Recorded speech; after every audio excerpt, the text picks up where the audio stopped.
Galatians chapter 3 verse 26 to 29. கலாத்தியர் 3வது அதிகாரம் 26 முதல் 29 வசனங்கள். நீங்கள் எல்லோரும் கிறிஸ்து இயேசுவை பற்றும் விசுவாசத்தினால் தேவனுடைய புத்திரராய் இருக்கிறீர்களே. ஏனெனில் உங்களில் கிறிஸ்துவுக்குள்ளாக ஞானஸ்நானம் பெற்றவர்கள் எத்தனை பேரோ அத்தனை பேரும் கிறிஸ்துவை தரித்து கொண்டீர்களே. யூதன் என்றும் கிரேக்கன் என்றும் இல்லை, அடிமை என்றும் சுயாதீனன் என்றும் இல்லை, ஆண் என்றும் பெண் என்றும் இல்லை, நீங்கள் எல்லாரும் கிறிஸ்து இயேசுவுக்குள் ஒன்றாய் இருக்கிறீர்கள். நீங்கள் கிறிஸ்துவினுடையவர்களானால் ஆபிரகாமின் சந்ததியாராயும் வாக்குத்தத்தத்தின்படியே சுதந்திரராயும் இருக்கிறீர்கள். Amen. So in this passage, Apostle Paul is talking to us about the benefits of being a true Christian. ஒரு உண்மையான கிறிஸ்தவனாய் வாழ்வதினாலே வரும் நன்மையை குறித்து அப்போஸ்தலனாகிய பவுல் இந்த வசனங்களிலே பேசி இருக்கிறார். To follow Jesus is not an easy walk. இயேசு கிறிஸ்துவை பின்பற்றுவது ஒரு எளிதான ஒரு நடைமுறை அல்ல. One needs to deny himself, take up the cross and follow Jesus every day. தன்னை தானே வெறுத்து தன் சிலுவை எடுத்து அனுதினமும் இயேசு கிறிஸ்துவை பின்பற்ற வேண்டும். But for the ones who follow Jesus like that, there are great benefits that are awaiting us.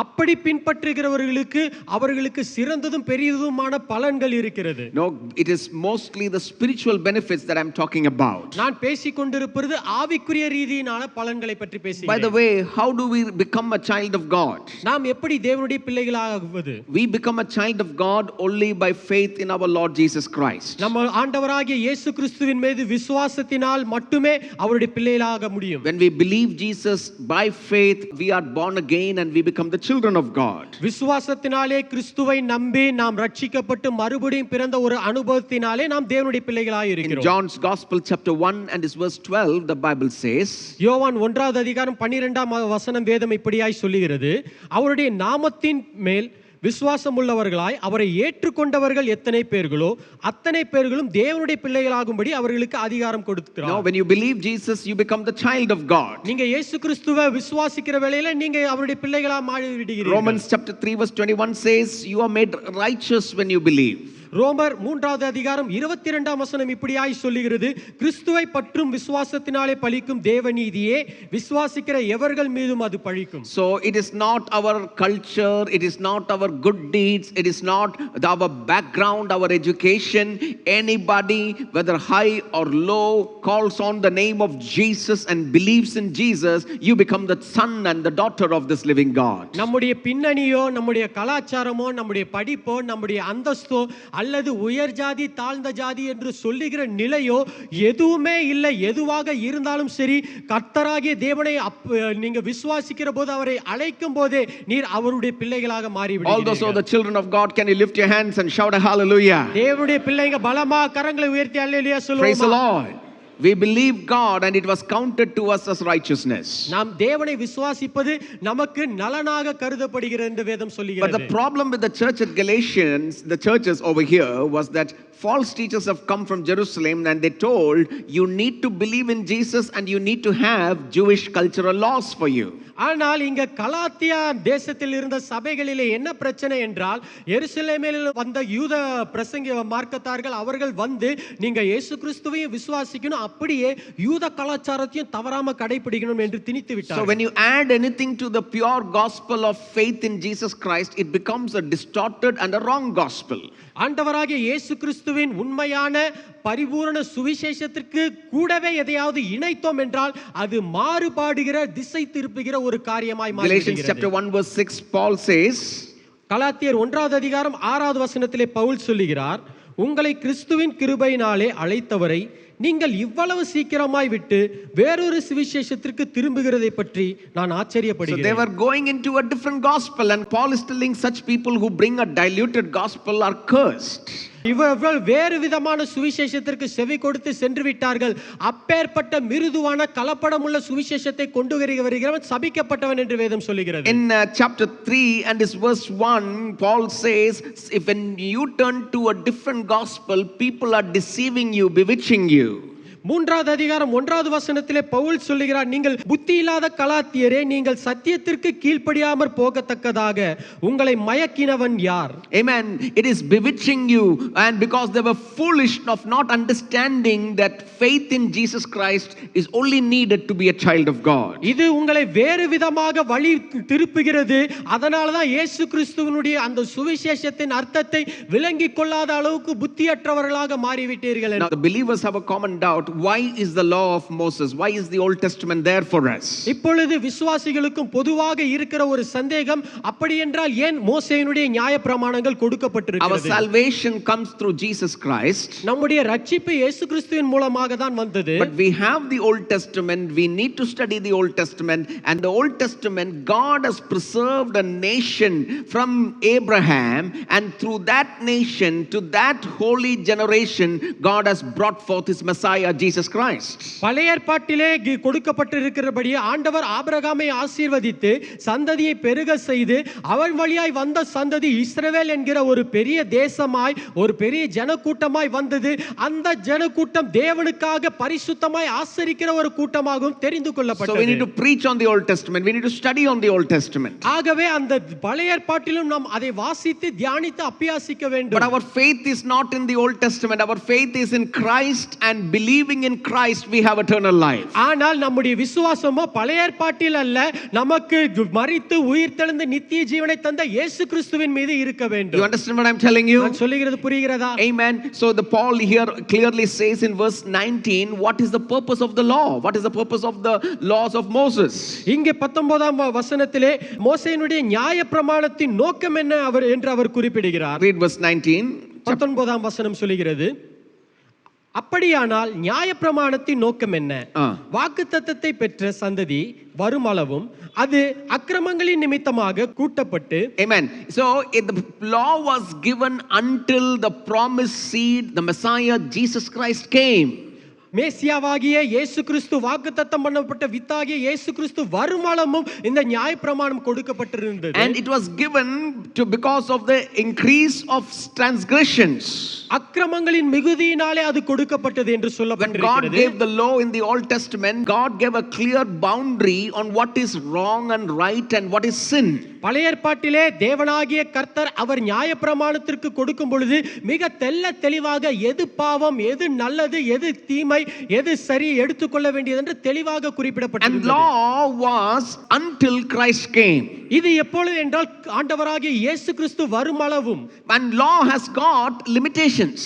அந்த நியாயப்பிரமாணத்திற்கும் ஒரு குறிப்பிட்ட எல்லை கோட்பாடுகள் உண்டு. In verse 19, the last part, it says the law was put into effect through angels by a mediator.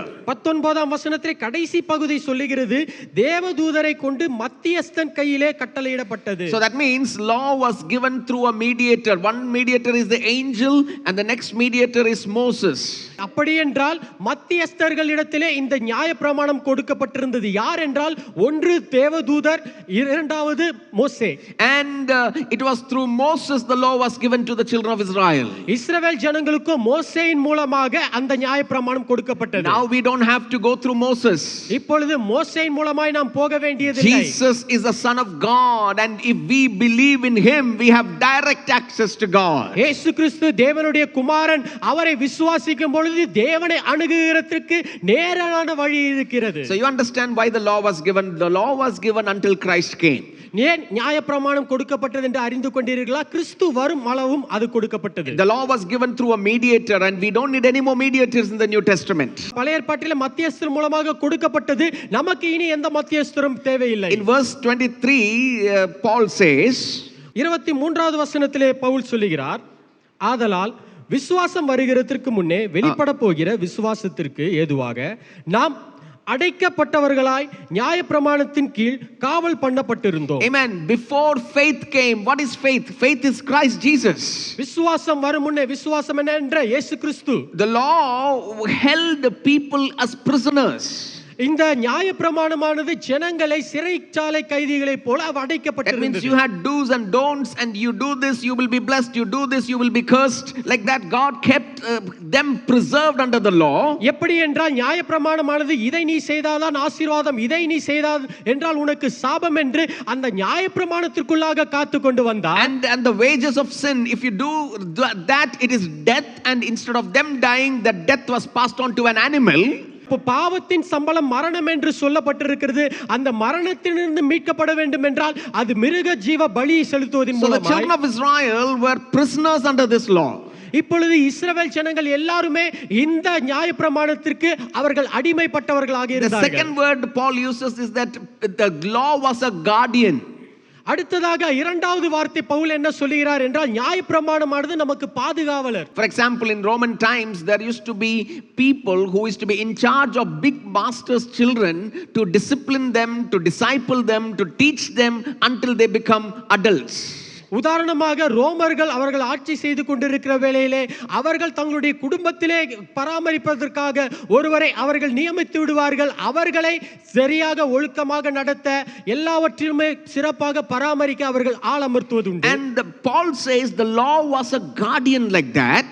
அப்படியே அப்போஸ்தலனாகிய பவுல் சொல்லுகிறார் அந்த வண்ணமாகவே இந்த நியாயப்பிரமாணமும் நம்மை பராமரிக்கிறதா இருக்கிறது. And in Christ we have maturity. We are moved on from this guardian of the law, and we have moved on to adulthood in Christ when we believe in Jesus Christ. இப்பொழுது கிறிஸ்து நமக்கு ஆவிக்குரிய ரீதியில வளருகிற ஒரு நிலையாக இருக்கிறபடினாலே இப்பொழுது பாதுகாவலாகிய இந்த நியாயப்பிரமாணத்தினின்று அவரிடமாக So செல்கிறோம். to believe in God, you don't have to go through the law anymore.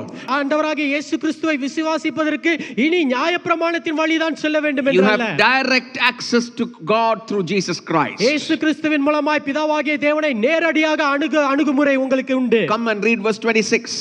26வது வசனத்தை பார்ப்போம். நீங்கள் எல்லாரும் கிறிஸ்து இயேசுவை பற்றும் விசுவாசத்தினாலே தேவனுடைய புத்திரராய் By இருக்கிறீர்கள். faith in Christ Jesus, you have become the sons of God. கிறிஸ்து இயேசுவின் மீது உள்ள விசுவாசத்தினாலே நீங்கள் தேவனுடைய பிள்ளைகளாய் இருக்கிறீர்கள் என்று Amen. சொல்லியிருக்கிறது. So there are immense benefits for the children who are the sons of God. தேவனுடைய பிள்ளைகள் என்று சொல்லப்படுகிற எல்லாருக்கும் மிகவும் மேலான ஸ்லாக்கியம் இருக்கிறது. So what are the benefits of a son? ஒரு குமாரத்துவத்தில் இருக்கிறவருக்கான ஸ்லாக்கியம் என்ன? Son has got the benefits of sonship. That means direct access to God.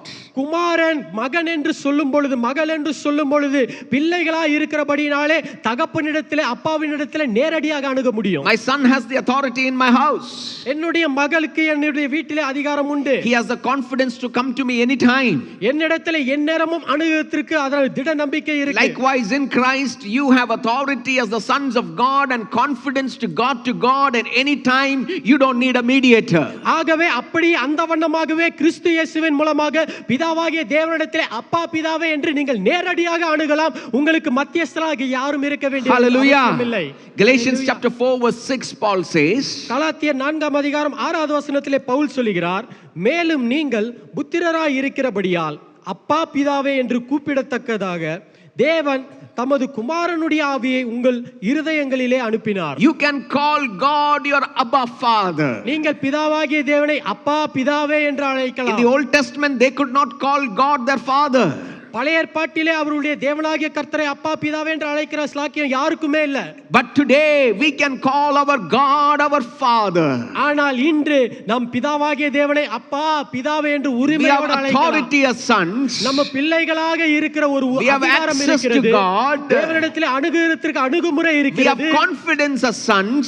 நம்ம மகன் என்கிற மன உறுதியும் இருக்கிறது. And being the son, God has given us the deposit of the Holy Spirit in our lives. பிள்ளைகளாய் இருக்கிற நமக்கு பரிசுத்த ஆவி என்னும் ஒரு சேமிப்பை நமக்கு கொடுத்திருக்கிறார். You know what? Sons have got an inheritance of the father's property.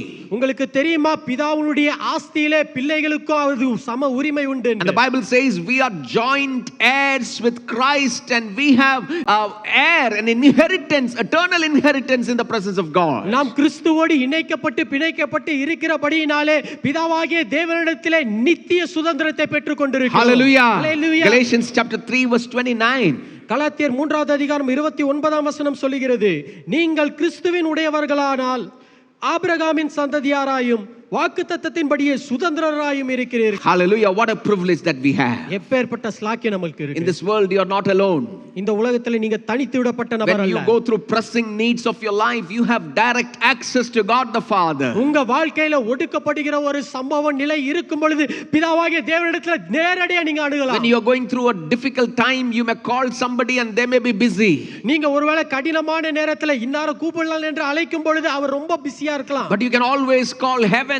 You can always call God through Jesus Christ, and He's always available to hear us.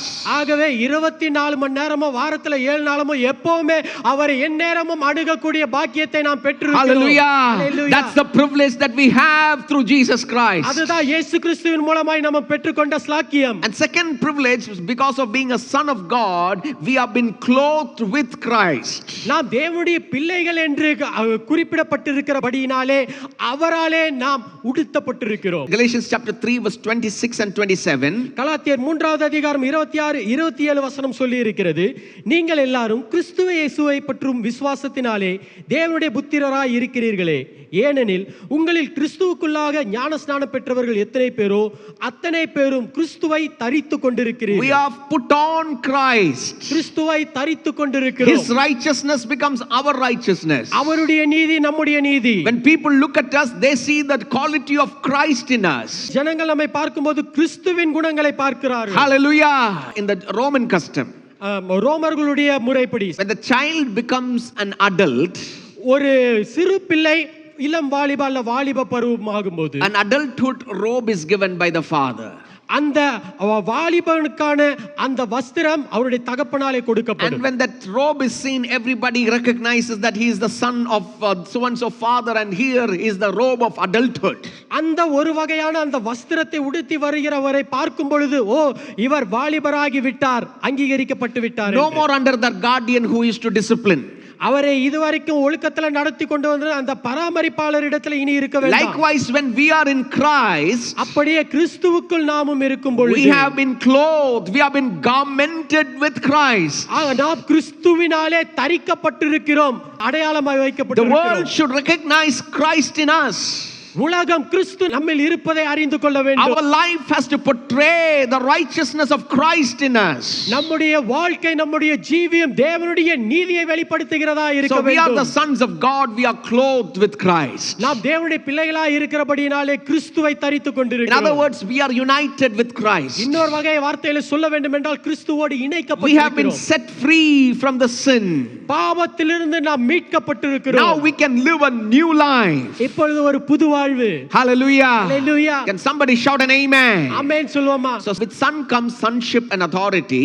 குமாரன் மூலமாய் குமாரத்துவத்தையும் அதிகாரத்தையும் பெற்றிருக்கிறோம். And faith in the son makes us clothed with Christ. குமாரனாகிய கிறிஸ்துவின் மீது உள்ள விசுவாசம் நம் மீது ஆடையை போல தரிக்கப்பட்டிருக்கிறது. And thirdly, மூன்றாவதாக, because we are the sons of God, we have universal brotherhood. Every brother and sister in Jesus Christ in the world are one in Christ. தேவனுடைய பிள்ளைகளாக கிறிஸ்துவின் மூலமாக பெற்றபடியினாலே இந்த அகில உலகத்தில் வாழ்கிற அனைவரோடு சகோதரத்துவத்தை நாம் You பெற்றிருக்கிறோம். may be staying in different homes in the city of Bangalore, இந்த பெங்களூர் பட்டணத்துல ஏதோ ஒரு வீட்ல நீங்க வாழ்ந்து கொண்டிருக்கலாம். but we are all brothers and sisters in the Lord Jesus Christ. ஆனால் நாம் அனைவருமே கிறிஸ்து இயேசுவுக்குள்ளாக சகோதரரும் சகோதரிகளுமாய் We இருக்கிறோம். are part of one family of God. நாம் தேவனுடைய ஒரே குடும்பத்தின் அங்கத்தினர்கள். Hallelujah. Hallelujah. Praise the Lord.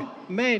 You're not happy for that? அதுக்கு சந்தோஷம் இல்லையா? Amen. All the brothers and sisters, we are the family of God. எல்லா சகோதர சகோதரிகளுக்கு நான் உங்களுக்கு சொல்றேன், நம்ம தேவனுடைய குடும்பத்தின் உறுப்பினர்கள். What do we call each other?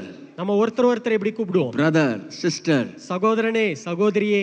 In the house only we have brother and sister, right? நம்ம வீட்லயே அண்ணன் தம்பி But this தங்கச்சி is a எல்லாம் new இருக்காங்க. community. We are all brothers and sisters in Christ, and we have one Father, God the Father. ஆனால் இது Hallelujah. தேவன் கொடுத்த புதிய சமூகம். நாம் அனைவருமே சகோதர சகோதரிகளாக, அண்ணன் தம்பி தங்கச்சிகளாக தேவ சமூகத்தில் இருக்கோம். Galatians chapter 3 verse 28. கலாத்தியர் 3:28 சொல்கிறது, யூதன் என்றும் கிரேக்கன் என்றும் இல்லை, யூதனென்னும் கிரேக்கனும் இல்லை, அடிமை என்றும் சுயாதீனன் என்றும் இல்லை, ஆண் என்றும் பெண் என்றும் இல்லை, நீங்கள் எல்லாரும் கிறிஸ்து இயேசுவுக்குள் There is ஒன்றாயிருக்கிறீர்கள். no distinction in Christ. உங்களுக்குள்ள எந்த பிரிவினை வேறுபாடுகள் இல்லை. In Christ we are all one.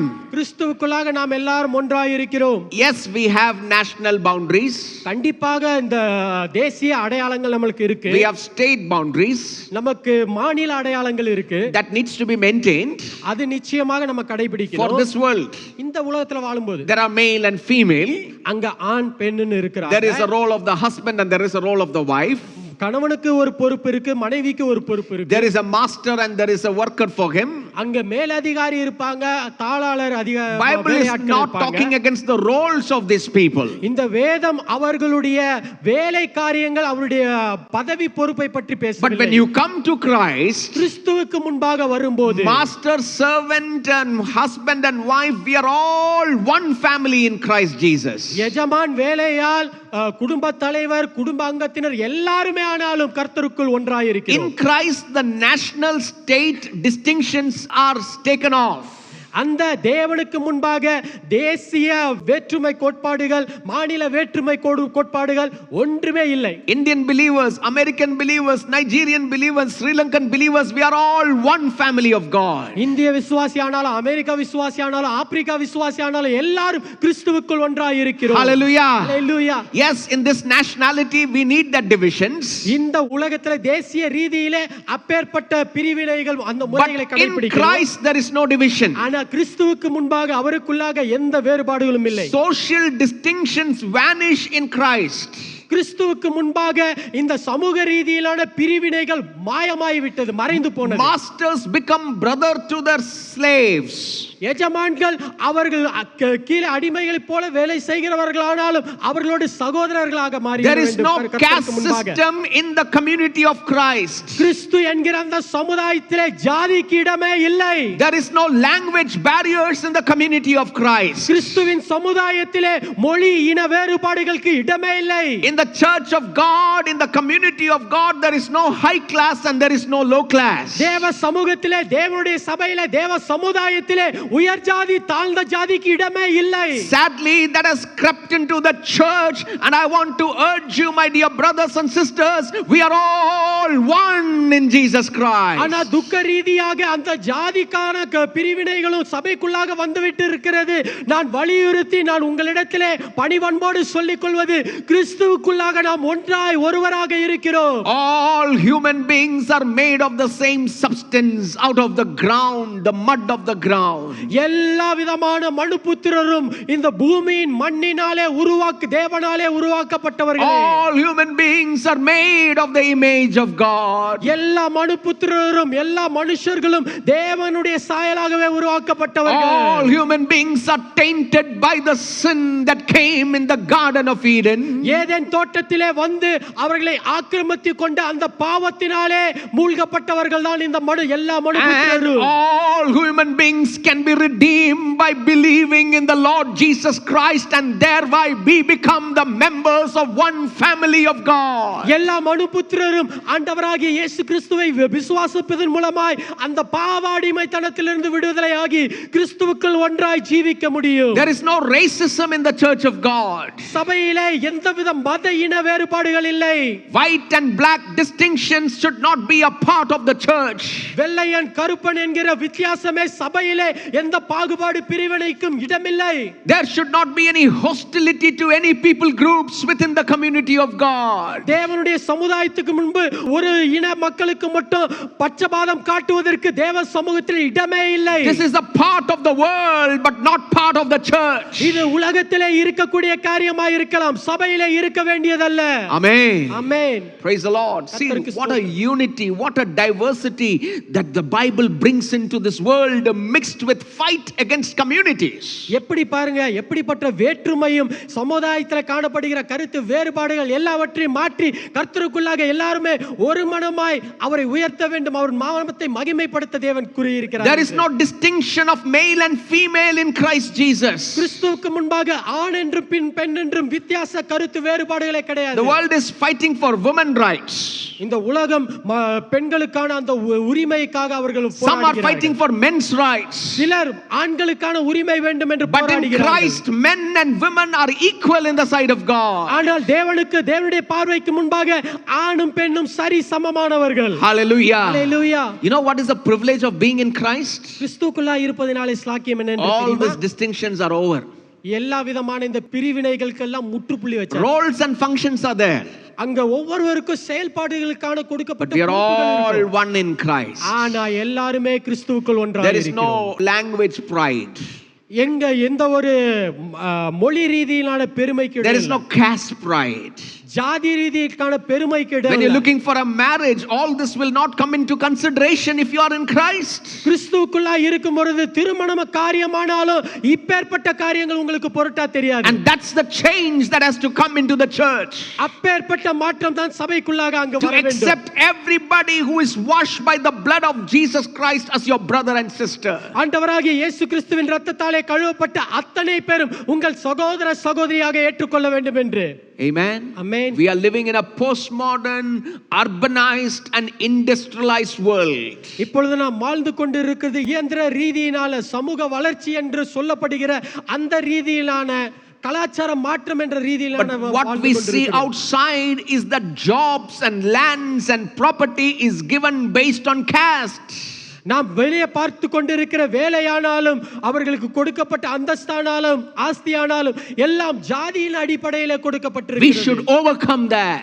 அதை நாம் மேற்கொள்ள வேண்டும். We are one in Christ. கிறிஸ்துவுக்குள் நாம் ஒன்றாய் இருக்கிறோம். Amen. Amen. All this differentiation should move out when you are a child of God.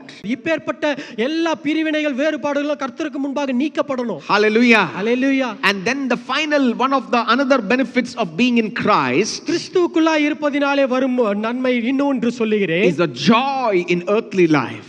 உலக பிரகாரமான வாழ்க்கையிலும் மிகுந்த சந்தோஷம் இருக்கும். You know that once you are in Christ, no matter what happens around you, you can have supernatural joy because our joy is not based on the circumstances. Our joy comes from God. நீங்க எவ்வளவு மோசமான சூழ்நிலையில இருந்தாலும் இந்த உலகத்துல சந்தோஷமா வாழ முடியும். ஏனென்றால் நம்முடைய மகிழ்ச்சி எல்லாம் இந்த உலகத்தையும் அந்த சூழ்நிலையை சார்ந்ததல்ல, தேவனாகிய கர்த்தரை மட்டுமே சார்ந்தது. In the midst of our troubles, நம்முடைய பிரச்சனையின் in மத்தியிலும், the midst of your difficulties, நம்முடைய கடினமான பாதையின் we மத்தியிலும் have joy in the presence of God. தேவ சமூகத்திலே நமக்கு சந்தோஷம் Amen. இருக்கு. ஹல்லேலூயா. That is a privilege of being a child of God. அதுதான் தேவ பிள்ளைகளுக்கு கொடுக்கப்பட்ட மகா பெரிய The world சாக்கியம். does not have this joy. இந்த உலகத்துக்கு இந்த சந்தோஷம் இல்ல. But we can experience joy even though we are going through the pandemic. நம்ம இந்த முடக்கப்பட்ட சூழ்நிலையிலும் காலகட்டத்திலும் மகிழ்ச்சியாய் கர்த்தருக்குள் மகிழ்ந்து களி கூற முடியும். Paul says in 2 Corinthians chapter 7 and his verse 4, 2 கொரிந்தியர் 7ஆம் அதிகாரம் 4ஆம் வசனத்திலே பவுல் சொல்லுகிறார், மிகுந்த தைரியத்தோடு உங்களுடன் பேசுகிறேன், உங்களை குறித்து மிகவும் மேன்மை பாராட்டுகிறேன், ஆறுதலால் நிறைந்திருக்கிறேன், எங்களுக்கு உண்டான சகல உபத்திரவத்திலும் பூரண சந்தோஷமாய் இருக்கிறேன். oh, in all our troubles my joy knows no bounds. என எல்லா பிரச்சனையின் மத்தியிலும் என்னுடைய மகிழ்ச்சி மிகவும் We அதிகமாக can be joyful in the midst of our troubles. நம்முடைய பிரச்சனையின் மத்தியிலும் நம்மால மகிழ்ச்சியா இருக்க முடியும். That's a privilege of being a child of God. அதுதான் தேவ பிள்ளைகளாக இருக்கிறவர்களுக்கு கிடைச்ச That's ஸ்லாக்கியம். why Paul, writing from a Roman prison in Philippians chapter 4 and 4, he says, ரோமாபுரியில இருக்கிற சிறைச்சாலையில இருந்து அப்போஸ்தலனாகிய பவுல் பிலிப்பியருக்கு 4:4 அவர் சொல்லி எழுதியிருக்கிறார், கர்த்தருக்குள் எப்பொழுதும் சந்தோஷமாயிருங்கள், சந்தோஷமாயிருங்கள் என்று மறுபடியும் சொல்கிறேன். Amen. To be joyful always in Christ. கர்த்தருக்குள் எப்பொழுதும் மகிழ்ந்திருங்கள். So we have great privileges of being in Christ. ஆகவே கிறிஸ்துவுக்குள்ளாய் இருப்பதற்கு மகா பெரிய ஸ்லாக்கியம் நமக்கு The இருக்கு. world is in a very difficult time. இந்த உலகம் மிகவும் கடினமான ஒரு சூழல்ல இருக்கு. COVID-19 crisis, இந்த கொரோனா 19 இது வந்ததினாலே, national disasters, தேசிய ரீதியினால பேரழிவு, financial insecurity, பொருளாதார ரீதியிலான பாதுகாப்பின் problems in relationships. உறவுகளுக்குள்ளாக பிரச்சனைகள். There's a great problem between husband and wife relationships now than before. முன்பு இருந்த காலகட்டத்தை விட இப்பொழுது இந்த காலகட்டங்களிலே கணவன் மனைவிக்குள்ளாமல் இருக்கிற அந்த உறவுகளிலே பெரும் Where do we find true joy? எங்க அங்க உண்மையான சந்தோஷத்தை We கண்டுபிடிப்போம். find it in the presence of God for the children of God. தேவ பிள்ளைகளுக்கு தேவ சமூகம் தான் உண்மையான மெய்யான சந்தோஷத்தை சமாதானத்தை கொடுக்க முடியும். Hallelujah. Hallelujah. We have great benefits of being in Christ. கிறிஸ்துவுக்குள்ளாய் இருப்பதினாலே பெரும் ஸ்லாக்கியத்தை நாம் How do we பெற்றுக்கொள்கிறோம். receive Christ? கிறிஸ்துவை எப்படி பெற்றுக்கொள்வது? Just by believing that Jesus died and he rose again. இயேசு கிறிஸ்து மரித்து உயிர்த்தெழுந்தார் என்று விசுவாசிப்பதின் மூலமாக. If you have never put your faith in the Lord Jesus Christ, இதுவரைக்கும் உங்களுடைய விசுவாசத்தை இயேசு கிறிஸ்துவின் மீது நீங்கள் வைக்காதிருந்தால் now is an opportunity to do so. இப்பொழுது அதை செய்வதற்கான தருணம் You உங்களுக்கு just got to இருக்கிறது. believe that Jesus came to redeem sinners.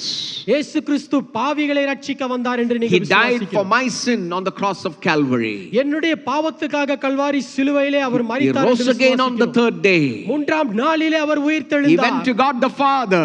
பிதாவாகிய தேவனிடத்திலே அவர் And Jesus சேர்ந்தார். is coming back again to establish his kingdom. மீண்டும் இந்த பூமிக்கு வந்து தம்முடைய ராஜ்யத்தை ஸ்தாபிப்பார். And when you believe that, நீங்க அதை and you விசுவாசிக்கும் accept போது Jesus into your life, உங்க வாழ்க்கையில இயேசு கிறிஸ்துவை you don't have to do ஏற்றுக்கொள்கிறீர்கள். anything. வேற எதுவும் செய்ய வேண்டாம். You become the child of God. நீங்க தேவனுடைய பிள்ளைகளாக அந்த My க்ஷணமே brother, my மாறிடுவீர்கள். sister listening to me, இங்க கேட்டுக்கொண்டிருக்கிற அன்பான சகோதர சகோதரிகளே, my child, my youngster listening to me, என்னோட வார்த்தைகளை கேட்டுக்கொண்டிருக்கிற இளம் வாலிப பிள்ளைகளே, today you can have the presence of this great God in your life when you receive Jesus Christ. இன்றைக்கு ஆண்டவராகிய இயேசு கிறிஸ்துவை நீங்க ஏற்றுக்கொண்டீர்களா? சர்வ வல்ல தேவனுடைய பிரசன்னம் சமூகம் What உங்க are the வாழ்க்கையில benefits? இருக்கும். You become the son and daughter of God. அதுக்கப்புறம் கிடைக்கல ஸ்லாக்கியம், நீங்க தேவனுக்கு அப்பா பிதாவின் கூப்பிடுற You have மகனா been மகளா given a மாறிடலாம். garment of righteousness. அவர் நீதி என்னும் வஸ்திரத்தை நம் மீது தரிப்பார். And you are made equal in the body of Christ. கிறிஸ்துவின் சரீரத்திலே சரிசம அங்கத்தினர்களாக You have the மாறிவிடுவீர்கள். joy of God all through eternity.